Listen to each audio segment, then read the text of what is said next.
Well, welcome to the show, man. It's an honor to have you here at WSJU, St. John's University, and congrats on the new album.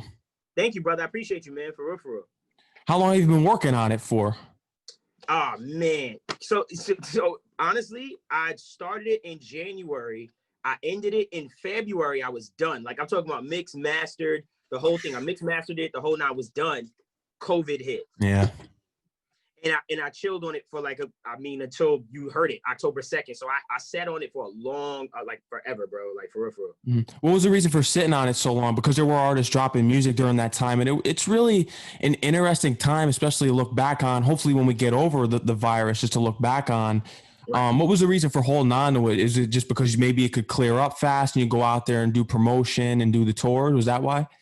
Yeah, you know what it was? It was just that I just really like the atmosphere of the earth, of just people and just the vibe of everyone. I just was like, this isn't it. It just didn't feel right. Like to drop that in the middle of everyone trying to figure out their lives. You understand what I'm saying?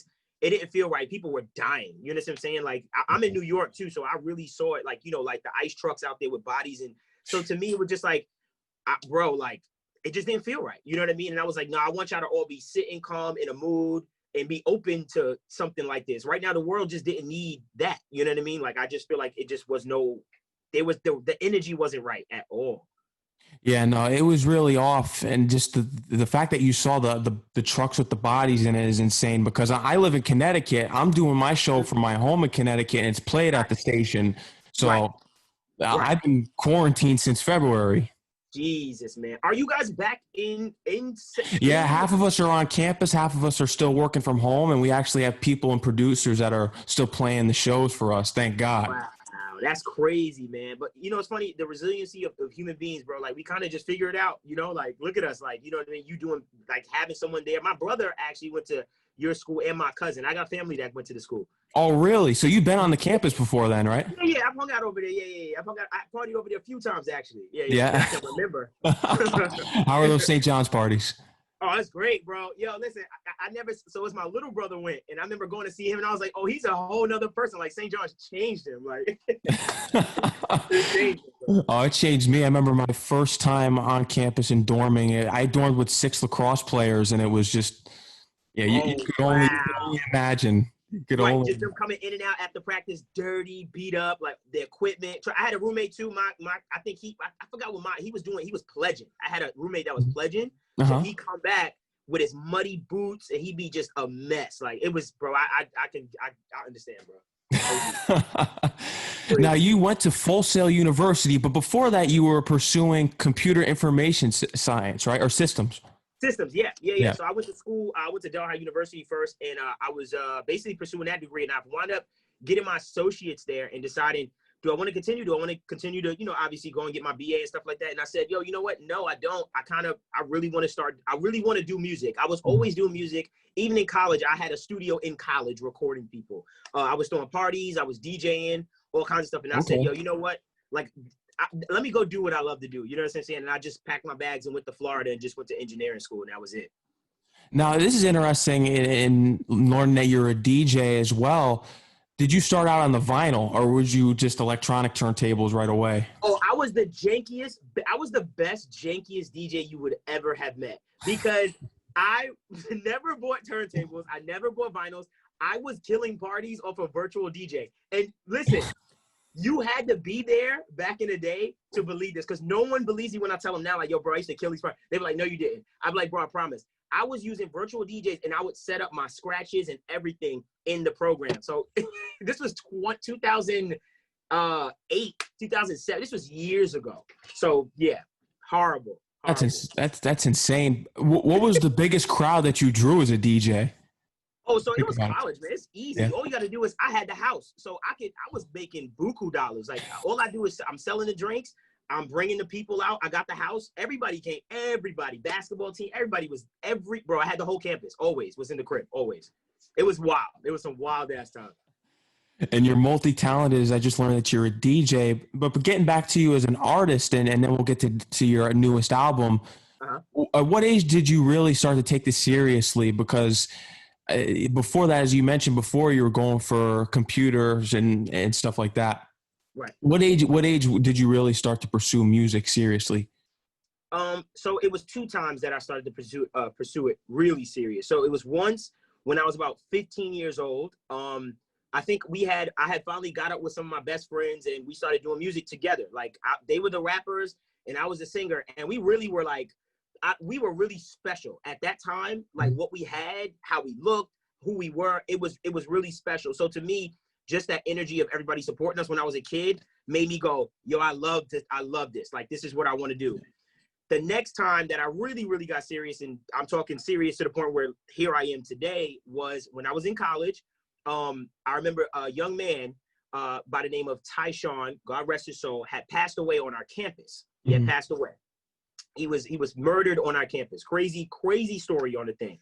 So we held like a benefit, like a kind of concert for him and stuff like that. And the choir came to me and said, yo, we want to record a song for him. And I said, all right, great. So we wrote the song and everything. And I remember the day of the event, I was sitting there and I remember they started to sing the song on the stage and I seen everyone crying. And even I started crying. And I said, oh my God, this is what I want to do. You understand? It was that moment. I was just like, to see what we were doing, like just that I love to do, writing something to spark emotion like that. Just, it changed my life. And then that was it. I was like, yo, I'm out of here. I'm going to engineering school. So it was that moment that really kind of transitioned everything to me personally. Seeing them sing the song, like, wow, this is something. Yeah. And it was definitely a difficult position that you were in. How did you gear up for that position to sing that song for that incident? Because there's a lot of pressure on that, and it's a difficult topic to speak on. Yeah. You know, I really haven't really said that out loud much. To be honest, you know, I just helped produce it in the sense of I recorded it, mixed it, wrote for it, and it was the choir that was singing the entire thing. So for me, it was nerve-wracking in the sense of, man, I hope they like it, you know what I'm saying? Because we're doing this for, you know, someone that's passed and stuff like that. But yo, I don't know, something about writing songs, just, I never feel pressure. It's so fun to me that it's just like, I'm excited to show you what I've done. You understand what I'm saying? My art. So to me, it wasn't too much pressure. It just felt more gratifying, if anything, you know? What was the most important thing that you learned at your time at Full Sail University and pursuing your audio degree? That it's not about your education, it's about the networking. It's really like, that's really like, you know, I just had this conversation with someone. I was just telling them, like, you know, the reason why parents send their kids to Harvard, Stanford, Cornell, all these prestigious places, institutions, because maybe your kid is gonna be roommates with Bill Gates's nephew, or Sammy Sosa's cousin. Like, you're gonna be in a certain space with people that you're gonna become friends with, that eventually you're going to see down the road in life. You understand what I'm saying? When you're building your businesses and opportunities. So to me, the networking aspect changed everything for me. Education, I took very, very serious. But what I saw second was like, oh, snap, this networking thing is what's really going to help me get to where I need to go. So the networking aspect, especially in music, it's about networking. Like, you don't have, think about it, you got kids that go to Berklee College of Music and never make it. But then you have a kid that's playing on the corner and becomes the biggest star in the world. So to me, it's just like, it's really about who you know and networking. Like, that was the biggest takeaway I got from that school, was just networking is the most important thing. And relating to that, it's that statement that people always say, it's not what you know, it's who you know. Oh, yeah. Oh, my God. In my field, I'll speak for my field. Yes, it is who you know, for sure. Yeah. Who was the most important person that you met at your university that would really just link you into doing this and going further in the music industry? So unfortunately, I had a really big falling out with the person that gave me opportunity. Long story short, it was this really rich kid, and once again, this is why I say why parents send their kids to these schools. This really, really rich kid wound up hearing me like freestyling and stuff by a campfire with this kid, like just singing songs and stuff. And he was like, yo, man, I'm about to build a studio and a whole house. Let me sign you to my thing and be my artist, and you can live with me on my thing. And I was like, that's weird. All right, whatever. I came out. It was a $3 million property. We lived next to Tiger Woods. He lived next to Tiger Woods. And it was a mega huge studio, my own room, full on house. It was beautiful. Wind up staying with them and living there and making music and recording, mixing and mastering everybody's stuff for about a year and a half of my life. So, you know, just opportunity and just like, oh, snap, man. Like, and I got videos of all this old stuff too, which is crazy. Did you ever meet Tiger Woods? No, I didn't. But you know, when that scandal broke, that big scandal. Oh yeah. I remember coming back from the gym and I saw a bunch of cops at the in news trucks and stuff like that at the hospital. And I was like, yo, what the hell is happening? Like, what's going on? I remember coming home and I was like, oh no, they got Tiger, no. Yeah. Oh, his wife was out there with the 9-iron. Hey, I didn't see it. I didn't see it, but man, I was close enough when I was like, damn, I should have went over there. So I saw them in the hospital. It was in the hospital. Because remember, I think they crashed the car and everything. Yeah. That was a crazy time. That's what happened. But Deja Vu, Volume 2, Deja Vu is available on all music platforms. Make sure you go get it. What is your definition of deja vu? Basically, it's seeing something that you feel like you've seen before, but it's so unfamiliar at the same time.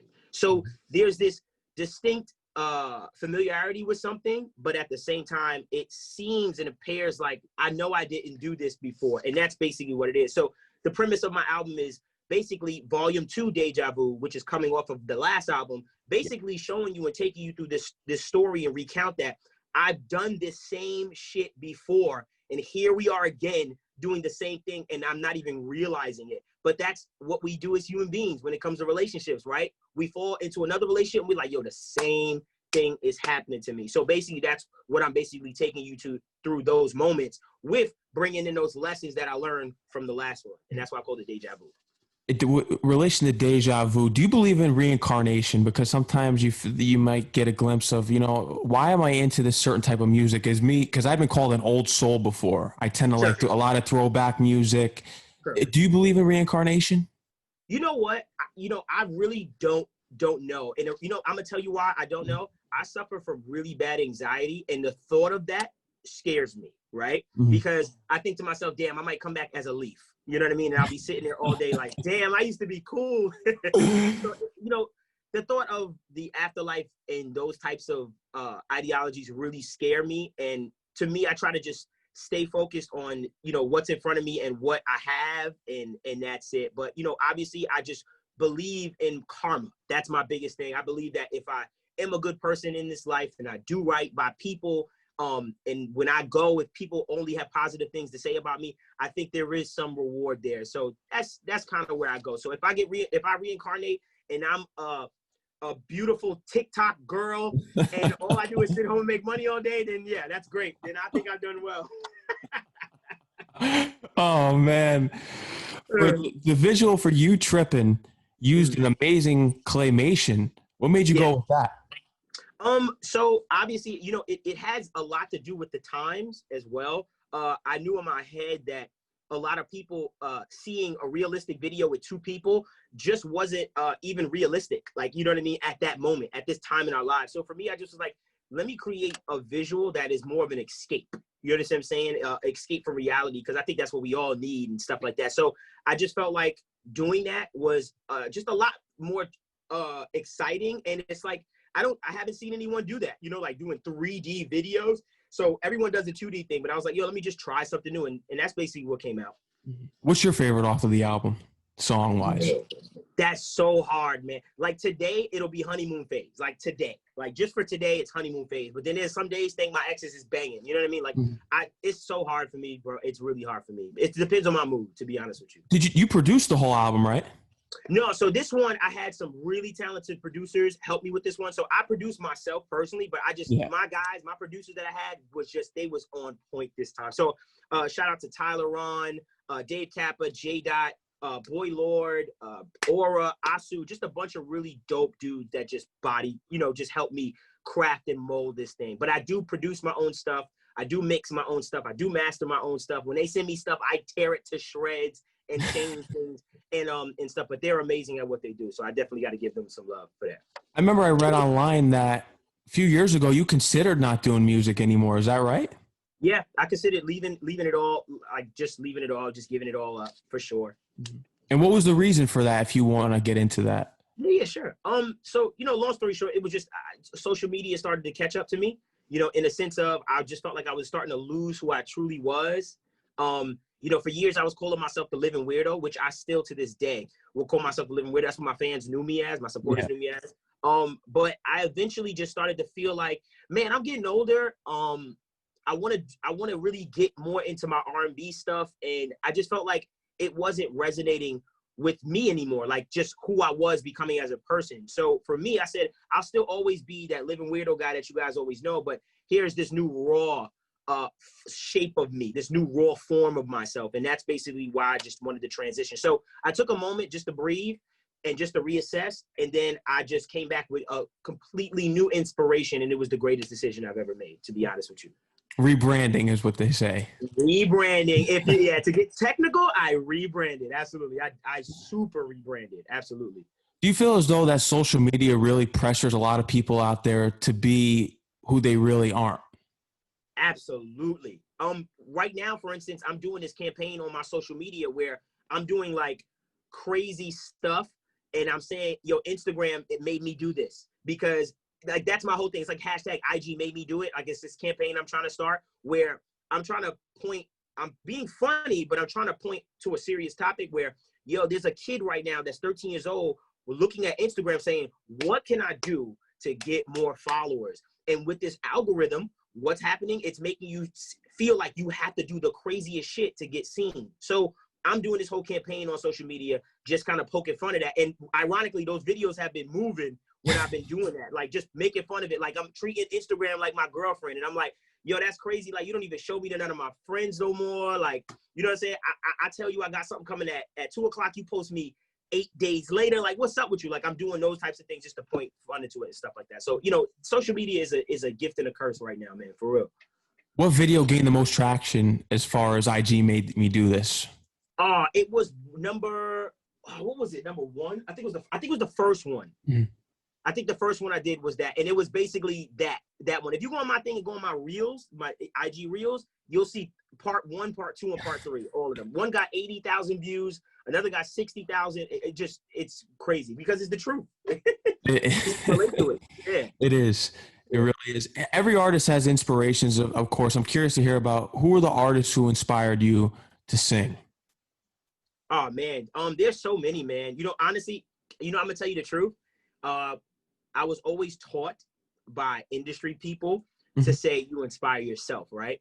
So that was something that was always taught to me. Like anytime anybody say, "Oh, who inspires you?" Say, "I inspire me," right? Obvious, right? But let's be human. Let's be honest. People that inspire me, you know, Neo, for instance, was a big inspiration for me. I actually got the opportunity to talk to him last week on my IG Live. Mm-hmm.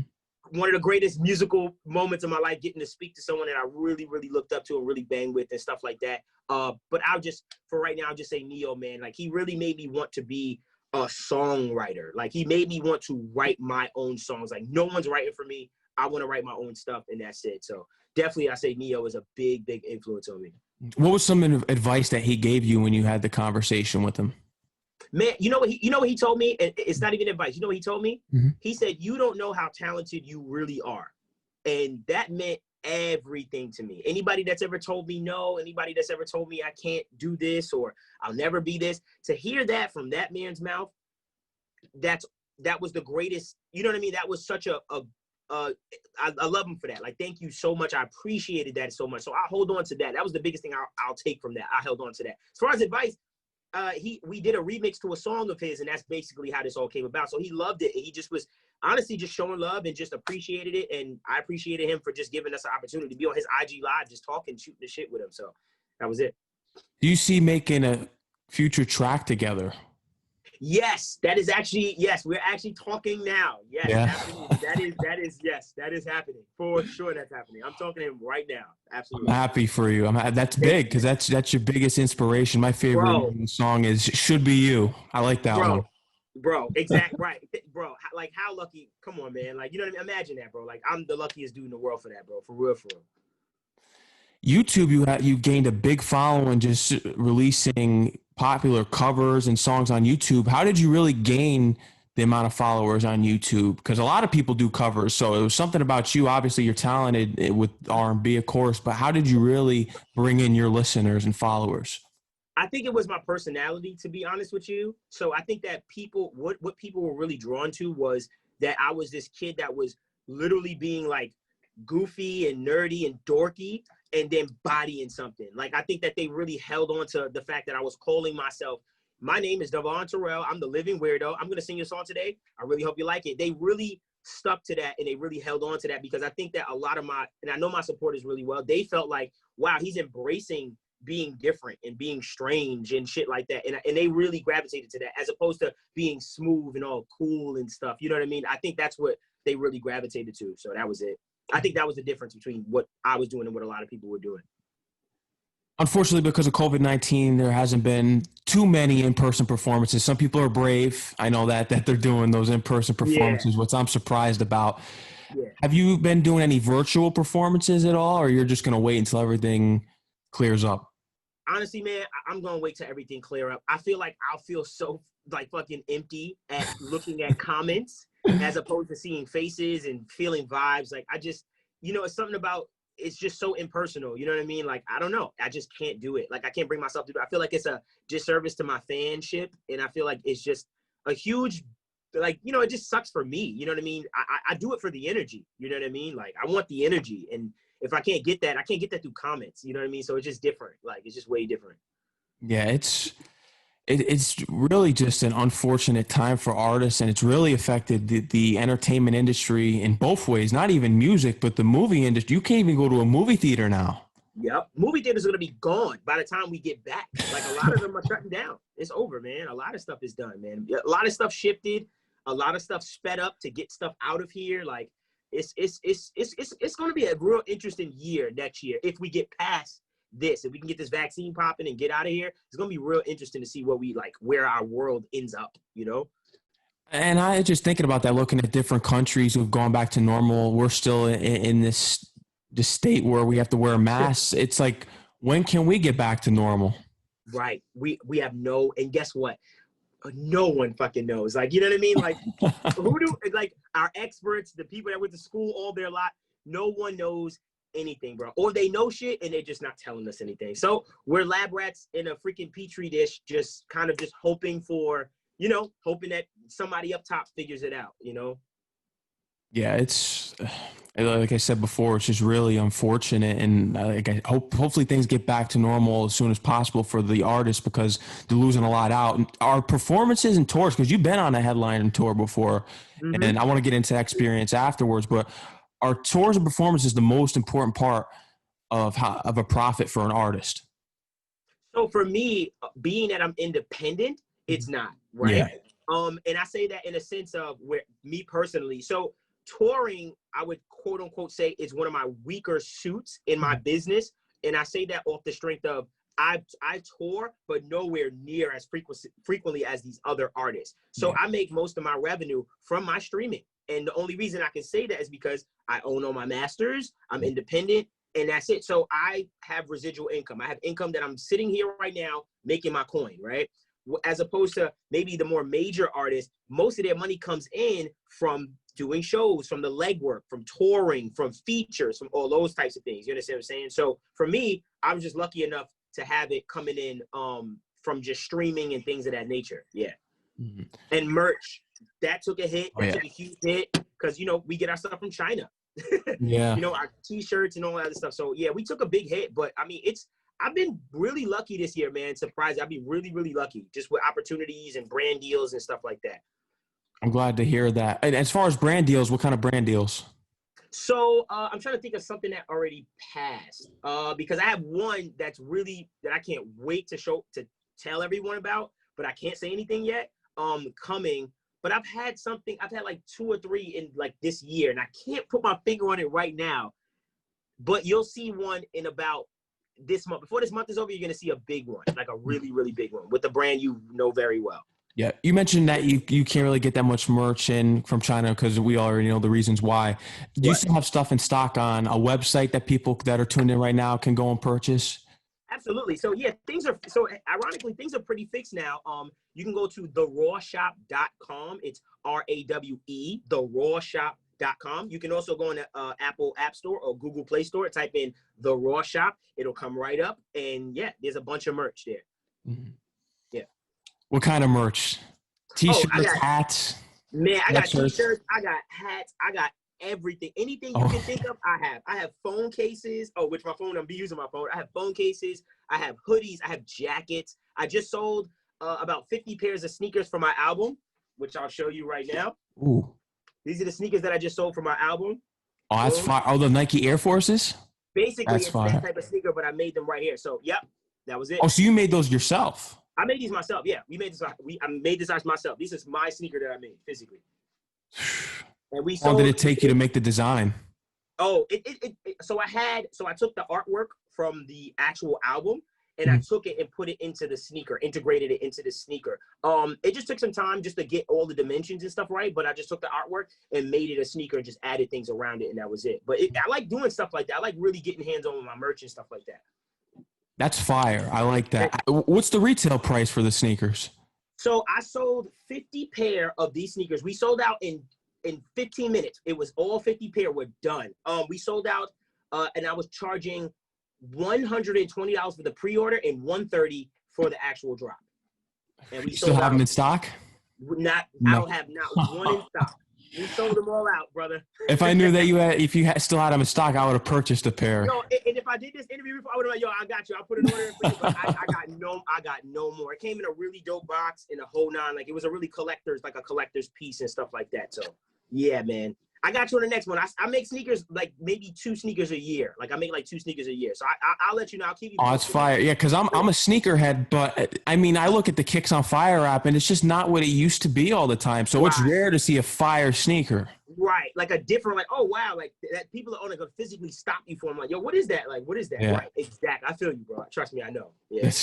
I think sneakers have been dead for a long time. I wasn't necessarily dead, but the designs have just been so bland over the years. They've been weird. You know, we've been just like, sometimes it's just like writing on them, or it's just like not interesting anymore. Like when you look at Jordans, you look at those and say, yo, those shits, when we were kids, them shits were innovative. Like, yo, that's a dope kick. Like, you know what I'm saying? So it's just like, things have changed. Like even dunks. Remember dunks back in the day? Like dunks were big, and they came in every facet of everything. So just a lot's changed. We just getting older. That's what it is. And I don't know, man. Like the world changing. As far as the album goes, for Volume 2, Deja Vu, you only had 1 feature on there. How come you were so limited with the features on this album?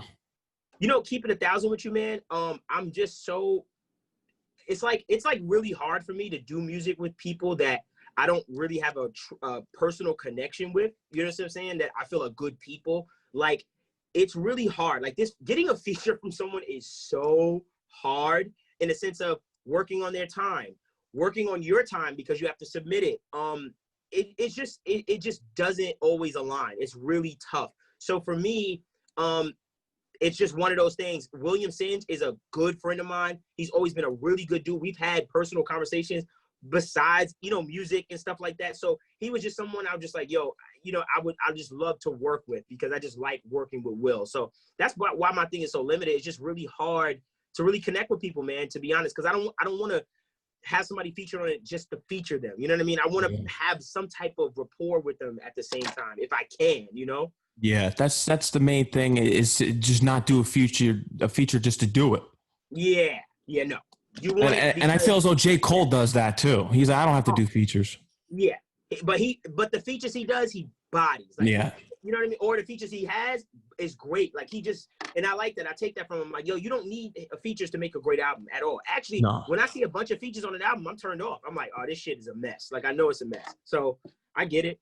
I want to see the artistic ability from an artist like you. You did that on the new album. I want to see that from everyone. Exactly. If I see an album with all these features on it, how much of the work of the artist to the name of the album am I really going to hear? Right. Like because someone is going to keep taking you from the album. You know what I mean? From the original artist's standpoint. I don't want that to happen often. You know what I mean? Like, it's just weird. So it's just like, the moment is great. Like, oh, a moment, here's a break. You know what I mean? Like, oh, a different person, a different perspective, a different voice sonically, and then get out. So, yeah, I get it. Yeah, I totally get that. And I think that's better for artists to do it, because then you have to question, is it the people on that you have as features that are really blowing up your spot? Or is it yourself? Do you really have the talent? Right. Are you relying on the features? Like, yeah, I get that. Yeah, exactly. And if the features are outshining you, that's a bigger problem. Yeah, exactly. It's like, what the fuck? Like, it's weird. Like, and then it makes you look really bad. It does. Yeah. Volume 2, Deja Vu, is available on all music platforms. Make sure everyone goes to tune into that. Real R&B. It's getting a lot of praise. People from St. John's hit me up saying it's heavy in their rotation, in which people are happy that this interview is going on right now. That's what's up. How do you feel when people, because I saw some comments, especially I go to read the iTunes and Apple Music comments on the newly releases, and I usually tune in to see who's actually really good on the charts in the upcoming weeks. How do you feel when you read comments saying this is album of the year? Oh man, I think it's great. I also know that my fans or my supporters in the Raw Society are nuts and they're fanatics. So I do appreciate it, that comment, and I appreciate them and stuff like that. But when it comes to that type of stuff, I just let people talk about it. You know what I'm saying? I don't bask in that. I'm very happy with the response I'm getting from it, and if it can make somebody feel like it's the best album of the year, great. I'm very happy you feel that way. And that's it. You understand what I'm saying? But my job is done at that point. You know what I mean? If I made one person feel like that, cool, bro. I'm super happy about that. For real. Got to get into Futuristic and Coast to Coast. I remember when that dropped in 2015, how much noise that album made. Looking back on that album, what do you think about when you look back on that album? Man, it was such a stepping stone for me personally, because that was really like my introduction into just a lot of people getting to know me. You know what I mean? And just my first kind of move within the industry, you know what I mean? Like, okay, here I have arrived. Like, that was really my I have arrived kind of moment, you know what I mean? In a sense. And it's like, all right, good. I can hang with the best of them with Futuristic at that time. You understand what I'm saying? So it was really dope to share that accomplishment with him. That's my brother for always. And yeah, it was great, man. We toured and it was a great experience. It was a great experience for sure. What's next for you? You just dropped a new album. What is next for you in your career? You've already done a lot already, and there's so much more that you want to achieve. You're only going to get better from here. Yeah. So what is it that you want to achieve, and what's next for you? As far as what's next for me, it's probably definitely I'm going to be dropping a bunch of some more music videos, which I'm working on right now. Just as far as promoting and continually promoting the album. As far as anything else, we are waiting to see where the world lands. There's really nothing we can do in a sense of like a full-on tour or events. It's really strange. We thought about we're playing with the idea of spot dates. You understand what I'm saying? In safe places, and that's really it, man. I'm really just I don't want to say a victim, but I'm really at the dispense of the virus right now. You know what I mean? Like my career and everything that I got as far as moving forward. It's really a waiting game, and like, okay, what's happening? Okay, we got more wiggle room. You know what I mean? Like that's basically what I'm just watching the world and seeing. So we'll see, man. I got ideas, but we'll see. Yeah. And I'm looking forward to Devvon Terrell. Any last words that you have here for the audience up here at St. John's University, as well as your listeners who tuned in, all the listeners? Right. Yo, I just want to say shout out to everybody that's listening. Shout out to the school. You know what I'm saying? Shout out to St. John's and stuff like that, man. I really appreciate you just taking the time out of your day to interview me, brother. Like, I really do appreciate that. And yeah, I hope to be up there one day. You understand what I'm saying? Like, when all this stuff is all out of the way, I hope to come up there personally and do an interview with you, man. Like, I'd appreciate that, and I would definitely be willing to do that as well. You oh, no doubt. You already know. I'd love to have you in the studio. Hopefully when this whole COVID thing goes away, I'm going to put your name on a list of artists to perform at the school as well, because I've been doing that. I'm putting a list together to send to student government, let student government know there's people here that we can get to perform once the spring concerts open back up here, because WSJU is going to be involved with the spring concerts this year and getting the talent for it. So I'll put in the word for you. Oh, let me know. Hey, man, let me know. I'm super with all of it. Especially you're a New York native too, so. Yeah, I'm New York. I'm right here. I ain't far. You ain't got to listen. You ain't got to pay for no hotels and nothing. Listen, I'll pop out and I'll pop back home. I'm good, bro. I'm here. Yeah. Yeah. And, we'll look forward to having you up at the school, man. I want you to take care, stay safe. Let people know where they can follow you on Instagram and Twitter. Yeah, absolutely. You can follow me at Devvon Terrell on everything. DEVVONTERRELL, double everything. That is on Instagram, Twitter, YouTube, Facebook, anything where you want to follow me. It's always at Devvon Terrell. Yeah. And you heard it last here from Devvon Terrell. Devvon, I want to thank you again for coming on. I want you to take care and stay safe, man. Thank you, man. You too. I appreciate everything. No problem, man.